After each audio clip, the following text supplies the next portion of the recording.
हाँ तो नमस्ते मेरे प्यारे बच्चों, कैसे हैं? उम्मीद करते हैं कि आप सभी बच्चे खुश होंगे। और आज नया चैप्टर प्रारंभ होने जा रहा है, कंटिन्यूटी। चैप्टर नंबर 5 है। एनसीईआरटी का सबसे बढ़िया चैप्टर और सबसे ज़्यादा नंबर आने वाला चैप्टर यही है। तो इसे मैं शिद्दत से सिखाऊंगा। कई बच्चे को कंटिन्यूटी समझ में नहीं आता है, लेकिन इस वीडियो देखने के बाद आपको कंटिन्यूटी में कभी भी समस्या नहीं आएगा, क्योंकि सबसे आसान भाषा में मैं आपको बता दूंगा, कहीं पे भी ज़्यादा टफ भाषा नहीं आने दूंगा। देखिए, सबसे पहले ये समझिए, डिफरेंशियबिलिटी जो है वो बाद का चीज़ है। सबसे पहले इस चैप्टर में आपको कंटिन्यूटी पढ़ना है, और कंटिन्यूटी होता क्या है उसके बारे में मैं बताता हूँ आपको। बिल्कुल प्रूफ के साथ मैं आपको बताऊंगा कंटिन्यूटी क्या होता है और डिसकंटिन्यूटी क्या होता है। अभी मैं बताता हूँ, देखिएगा। बेसिक से मैं बताते चलूँगा मेरे प्यारे बच्चों, आप बेसिक से ध्यान दीजिएगा। देखिए, कंटिन्यूटी होता क्या है। जैसे मान लिया जाए आपके सामने एक ग्राफ है, आपके सामने मैं एक ग्राफ बनाया है ना, इस प्रकार का मैंने एक ग्राफ आपके सामने खींचा। ये एक्स है और ये एक्स डैश है और ये वाई है और ये वाई डैश है ना। इस तरीका का एक ग्राफ खींचा। इस ग्राफ में मेरे प्यारे बच्चों, यहाँ पे जो लाइन बन रहा है, यहाँ पे जो लाइन बन रहा है वो इस तरीका का लाइन बन रहा है। ठीक है, इस तरीका का लाइन बन रहा है। तो देखिए मेरे प्यारे बच्चों, इसमें जो है कहीं पे टूटा हुआ नजर नहीं आ रहा है। एकदम यहाँ से जा रहा है, सिंपली इस तरीका से जा रहा है ना, ऐसे जा रहा है। यानी कि ये लाइन जो है वो कंटिन्यूटी है, मतलब सातत्य है, सतत है। ये लाइन जो है वो क्या है, आपका सतत है। अब देखिए, एक और मैं आपको बनाता हूँ। देखिएगा, यहाँ से मान लिया जाए इस तरीका का हम लाइन खींचे। यहाँ से समझिएगा कि क्या होता है कंटिन्यूटी और क्या होता है डिसकंटिन्यूटी। ये x है और ये x डैश है और ये y है और ये y डैश है। अब डिसकंटिन्यूटी क्या होता है कि इस तरीका का हम यहाँ से लाइन लेकर के गए, फिर यहाँ से लाइन यहाँ गया, फिर लाइन यहाँ से ऐसे गया। ठीक है, तो यहाँ देखिए, यहाँ पे आकर के टूटता है और यहाँ पर भी आकर के लाइन टूट रहा है ना। दो जगह पे आकर के लाइन जो है वो क्या हो रहा है, टूट रहा है। यानी यह जो है वो सतत नहीं है, और जो सतत नहीं है वो कंटिन्यूटी भी नहीं होगा। यह जो लाइन है वो सतत नहीं है और यह जो लाइन है वो सतत है, तो ये कंटिन्यूटी होगा और ये आपका कंटिन्यूटी नहीं होगा। आपको ये बात समझ में आ गया होगा कि कंटिन्यूटी किसे कहेंगे और डिसकंटिन्यूटी किसे कहेंगे। समझ में आया कि नहीं आया, है ना। तो अब मैं आपको बताता हूँ, सारा चीज़ मैं क्लियर कर दूंगा बच्चा, है ना। घबराने की बात नहीं है, बेसिक से मैं बताऊंगा। देखिएगा, अब आपके सामने है कि मान लेते हैं, इसमें लिमिट का जानकारी होना बहुत ज़रूरी है। लिमिट आपको आना चाहिए, है ना, जिसको हिंदी में सीमा बोला जाता है। ये आपको आना चाहिए, लिमिट आपको आना चाहिए बच्चा, है ना। 11th में लिमिट पढ़ना। तो लिमिट में मेरे प्यारे बच्चों आपको यहाँ पे करना क्या है, माना फलन x, माना कि यहाँ पे फलन x बराबर मेरे प्यारे बच्चों कोई फंक्शन है। फलन x बराबर जो है वो कोई वास्तविक फलन है। क्या है, वास्तविक फलन है, वास्तविक फलन। फलन x बराबर कोई वास्तविक फलन, मान लिया जाए फलन a आ जाए, है ना। किस पर a आएगा, x बराबर a पर आ जाएगा यहाँ पे फलन a, है ना। और फलन a जो आना चाहिए वो कैसा फलन होना चाहिए, वास्तविक फलन होना चाहिए। कंटिन्यूअस होने के लिए फलन का मान जो है वो वास्तविक होना चाहिए। देखिएगा, 2-3 तरीका से मैं आपको बताऊंगा। सबसे पहला जो है, सबसे पहला रूल है मेरे प्यारे बच्चों, आपका सबसे पहला रूल है आपका यहाँ पे, सबसे पहला रूल है कि यदि फलन x का मान, यदि फलन x का जो मान है, यदि फलन x का मान जो है वो मेरे प्यारे बच्चों यहाँ पे, यदि फलन x का मान है फलन a के बराबर आता है। फलन x का मान जो है बच्चा जी वो किसके बराबर आता है, फलन a के बराबर आता है ना। फलन x का मान जो है वो a का बराबर आता है। या फिर यहाँ पे क्या कर लीजिए कि यहाँ पे लिमिट लगा दीजिए। फलन के बारे में तो ऊपर बता दिए। यदि यहाँ पे मेरे प्यारे बच्चों आपका यहाँ पे limit x tends to a है, x टेंड्स टू a है, और यहाँ फलन x है मेरे प्यारे बच्चों, और इसका जो मान आ रहा है वो आपका फलन a आ रहा है। क्योंकि x के जगह पे यहाँ पे a रखा गया है तो फलन a आया। और फलन a जो है मेरे प्यारे बच्चों यहाँ पे क्या आना चाहिए, वास्तविक आना चाहिए। क्या आना चाहिए, वास्तविक मान आना चाहिए। यहाँ पे जो आना चाहिए वो वास्तविक मान आना चाहिए। अगर यहाँ पे वास्तविक मान आता है, फलन ए का मान, यहाँ फलन एक्स के जगह पे ए रखने पर यहाँ पे यदि वास्तविक मान आता है, तब इस फलन को हम लोग क्या कहेंगे? फलन सतत है। फलन क्या है? सतत है। ये पहला प्रॉपर्टी है कि यदि लिमिट का मान जो है, यदि लिमिट का मान या फंक्शन का मान जो है वास्तविक आता है, तब हम लोग जो है वो क्या कहेंगे? फलन जो है वो सतत है। अगर वास्तविक नहीं आता है बच्चा, अगर वास्तविक नहीं आता है तो वो फलन क्या हो जाएगा? असतत हो जाएगा। क्या हो जाएगा? असतत हो जाएगा। अब बच्चा को लग रहा होगा कि कैसे हम पता करेंगे कि फलन का मान यदि वास्तविक आता है तो वो फलन सतत होगा, और यदि फलन का मान वास्तविक नहीं होता है तो वो फलन सतत नहीं होगा। तो देखिएगा बच्चा, ध्यान पूर्वक यहाँ पे देखिएगा, मैं आपको समझा दूंगा। यहाँ करना क्या होता है ना कि यदि मान लिया जाए फलन एक्स का जो मान है, फलन एक्स का मान जो है वो 2 आ गया, और ये 2 जो है वो वास्तविक संख्या है कि नहीं? ये वास्तविक मान है कि नहीं? वास्तविक संख्या कह लो या वास्तविक मान कह लो, है ना? वास्तविक मान है कि नहीं? तो देखिए इसका कंटिन्यूटी जो है वो सतत कैसे होता है? देखिएगा, यहाँ पे जो है वो आपका x है, यहाँ क्या है? x डैश है, यहाँ y है, और यहाँ क्या है? y डैश है। देखिएगा यहाँ पे जो है मेरे प्यारे बच्चों 1 रहता है, यहाँ 2 रहता है, यहाँ 3 रहता है, यहाँ -1, यहाँ -2 और यहाँ -3। यहाँ पे 1 रहेगा, यहाँ 2 रहेगा, यहाँ 3 रहेगा, -1 -2 और -3 है। बच्चा जी जरा सा गौर करिएगा। अब देखिएगा कि ये फलन कंटिन्यूटी कैसे होता। देखिए यहाँ 2 है ना, वास्तविक फलन 2 है ना, यानी लाइन जो ग्राफ जो बनेगा वो इस तरीका का बनेगा। बताइए ये लाइन जो है वो कहीं पे टूटेगा क्या? कहीं नहीं टूटेगा। हम बताए थे ना आपको, अगर लाइन टूटेगा नहीं तो वो जो लाइन होगा वो क्या होगा? सतत होगा, है ना? सतत होगा। क्या होगा? सतत होगा। तो बच्चा आपको उम्मीद करता हूँ कि आपको जो मैं इतना बताया कंटिन्यूटी के बारे में वो आपको समझ में आया होगा। तो कंटिन्यूटी कब हम लोग कहेंगे? यदि लिमिट का मान वास्तविक आता है तब हम लोग उसको क्या कहेंगे? ये सतत है। अगर लिमिट का मान वास्तविक नहीं आता है तब हम लोग जो है उसको सतत नहीं बोलेंगे, है ना? अब आगे मैं बताता हूँ मेरे प्यारे बच्चों, और एक प्रॉपर्टी है सतत बनाने के लिए। अगर वो प्रॉपर्टी आपको समझ में आ जाता है तो समझिए ये जो 5.1 है वो पूरी तरीक़ा से आपको समझ में आ जाएगा। ये मैं वादा करता हूँ, और आपको समझ में आएगा। मैं बिल्कुल आपको आसान तरीक़ा से बता रहा हूँ, है ना? आपके सामने प्रॉपर्टी नंबर 2 को मैं लाता हूं, और किस तरीका से इसमें फलन सतत होता है वो देखिएगा बच्चा जी। यहाँ पे f(x) जो है वो कोई फलन है, f(x) यहाँ पे फलन है, और यहाँ पे जो हम लोग जो चेक करेंगे वो x बराबर a पे चेक करेंगे, x बराबर a पर चेक करेंगे। तो इसको ज़रा सा गौर करके देखिएगा बच्चा जी, मैं आप सभी बच्चों को समझा दूंगा। इसमें इस प्रॉपर्टी का कहना है कि यदि LHL बराबर RHL बराबर RHL, है ना? RHL और बराबर यहाँ पे मेरे प्यारे बच्चों बराबर यहाँ पे फलन A, है ना? LHL RHL और बराबर फलन A। अगर ये तीनों बराबर होता है तब ये जो है फलन जो है वो कंटिन्यूटी होगा, अन्यथा कंटिन्यूटी ये नहीं होगा। अब कई बच्चों को समझने में ये परेशानी हो रहा होगा कि ये जो है लेफ्ट हैंड लिमिट है क्या और कैसे बनेगा, राइट हैंड लिमिट क्या है और फलन ए क्या है। ये तीनों बच्चा जी को नहीं समझ में आ रहा होगा। तो तीनों को मैं जो है वो अभी समझाने का प्रयास करता हूँ, इसलिए आप किसी भी बच्चे को घबराने की ज़रूरत नहीं है।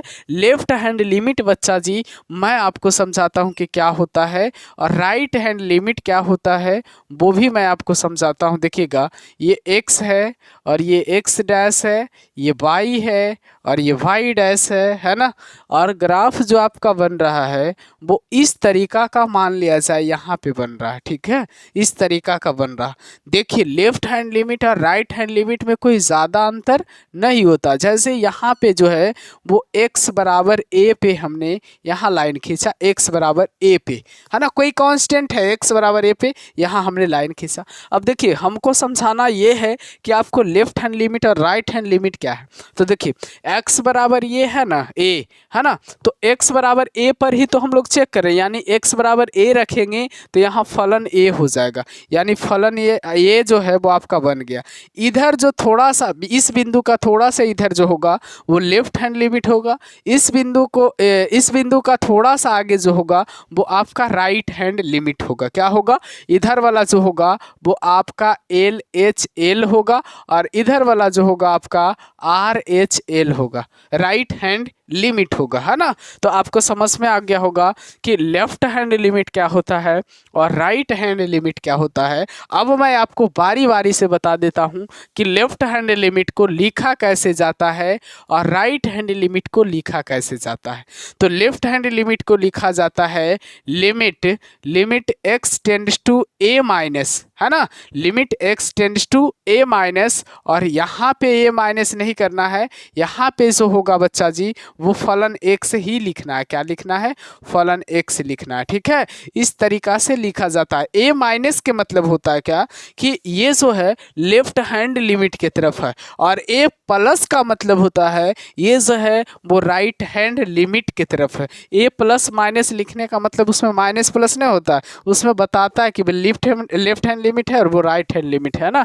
तो इसको अगर और तरीका से लिखना चाहो तो इसको और बेस्ट तरीका इसका लिखने का यही है ना, ये जो हम अभी लिख रहे हैं लिमिट h टेंड्स टू 0, ये h टेंड्स टू 0 वाला जो है वो सबसे बेस्ट तरीका है। इसमें क्या होगा बच्चा जी जरा गौर से देखिएगा, इसमें आपका लिखाएगा फलन a माइनस h लिखाएगा। देखिएगा यहाँ जो है ना ये h है, ये इतना दूरी को h बोला जाता है और ये h जो है बहुत छोटी वैल्यू है, यानी h अगर इसमें हम जोड़ दे या घटा दे तो किसी भी प्रकार का फर्क नहीं पड़ेगा। इसलिए h को यहाँ पे घटा करके यहाँ पे लिखा जाता है इस तरीका से लेफ्ट हैंड लिमिट को। और राइट हैंड लिमिट को कैसे लिखा जाता है वो अब देखिए, राइट हैंड लिमिट को लिखा जाता है limit x tends to a plus, limit x tends to a plus, यहाँ क्या लिखा जाएगा फलन x, limit x tends to sorry यार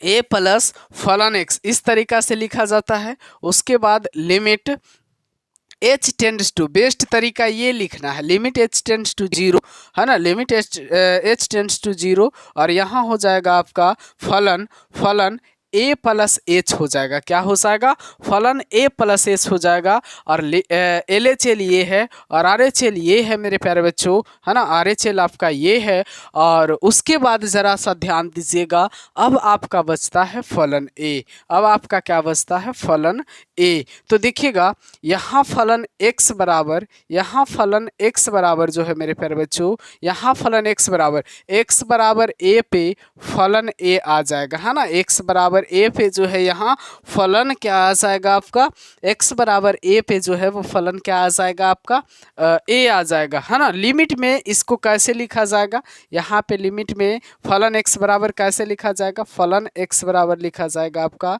limit x tends to a, और यहाँ लिख दो फलन x, ये आपका जो है वो आपका लिमिट में लिखा जाएगा, है ना, फलन x बराबर लिखा जाएगा limit x tends to a, और यहाँ x के जगह पे क्या रखा जाएगा, a रखा जाएगा। और जब ये तीनों बराबर आ जाएगा, आपका ये तीनों बराबर आ जाएगा मेरे प्यारे बच्चों, तब हम लोग कहेंगे कि यह फलन जो है वो सतत है, यह फलन सतत है। अब कई बच्चा कहेंगे कि सर जी आपने तो पहला रूल बताया कि आपका लिमिट का मान यदि कांस्टेंट आ जाता है तो वो फलन सतत होगा, यदि लिमिट का मान यहाँ पे कांस्टेंट नहीं आता है, फलन का मान यदि सतत कांस्टेंट नहीं आता है तो वो असतत होगा, है ना। कांस्टेंट आ जाएगा तो सतत हो जाएगा। आपने तो फिर से 3 नियम बना लिया, तो वो दोनों नियम में हम कौन फॉलो करेंगे, पहला नियम या बाद वाला नियम। तो मेरे प्यारे बच्चों, मैं आगे आपको बताऊंगा कहाँ पे कौन सा नियम आपको फॉलो करना है। बस इतना नियम आप जान लीजिए कि पहला नियम सिंपल नियम है कि यहाँ पे यदि लिमिट का मान कांस्टेंट आ जाता है तो उसका वैल्यू जो होगा वो सतत होगा, है ना, वो कंटिन्यूअस होगा। और यदि फलन का मान जो है वो कांस्टेंट नहीं आता है तो वो असतत हो जाएगा, है ना। इतना तक तो आपको समझदारी होगा ना।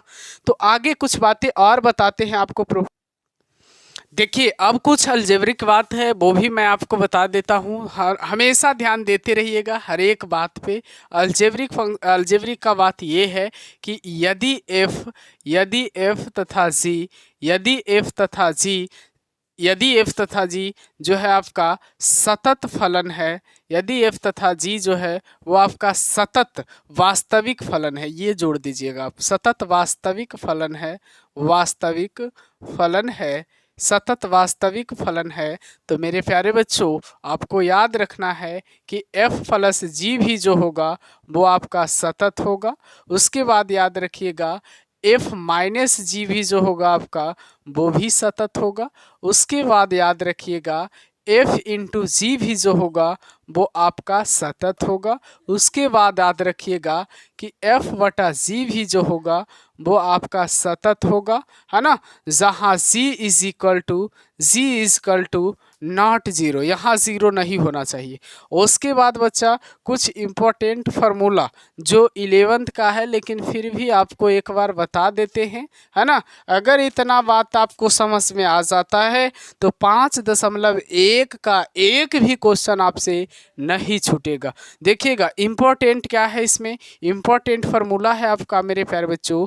सबसे पहला फार्मूला है कि limit x tends to a, है ना, x पर पावर n माइनस a पर पावर n वटा में x माइनस a। यहाँ पे जो फार्मूला होगा आपका n इंटू एक्स पर पावर n माइनस 1 होगा। क्या होगा, n इंटू एक्स पर पावर n माइनस 1 होगा। उसके बाद मेरे प्यारे बच्चों फार्मूला आपका है, उसके बाद फार्मूला है लिमिट x टेंड्स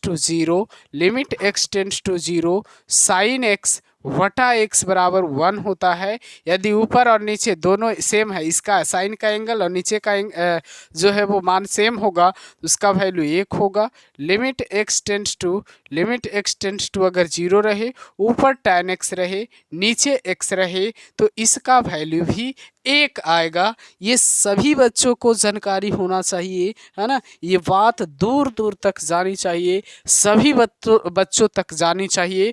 तो मेरे प्यारे बच्चों, अगर इतना बेसिक आपको क्लियर हो गया है तो मैं गारंटी लेता हूँ, मैं वादा करता हूँ बच्चा कि आप सभी बच्चे को कंटिन्यूटी बनेगा। अगर आप इतना कॉन्सेप्ट को दिमाग में रखते हैं तो सारा यही कॉन्सेप्ट पे मैं आगे बढ़ूँगा, है ना। तो सब देखिएगा, थोड़ा सा यहाँ पे आप ध्यान दीजिएगा। हमारा जो है यहाँ पे लाइट सही से नहीं आ रही है ना, इस कारण से देखने में थोड़ा सा परेशानी होता होगा, लेकिन आपको कहाँ देखना है, यहाँ देखना है।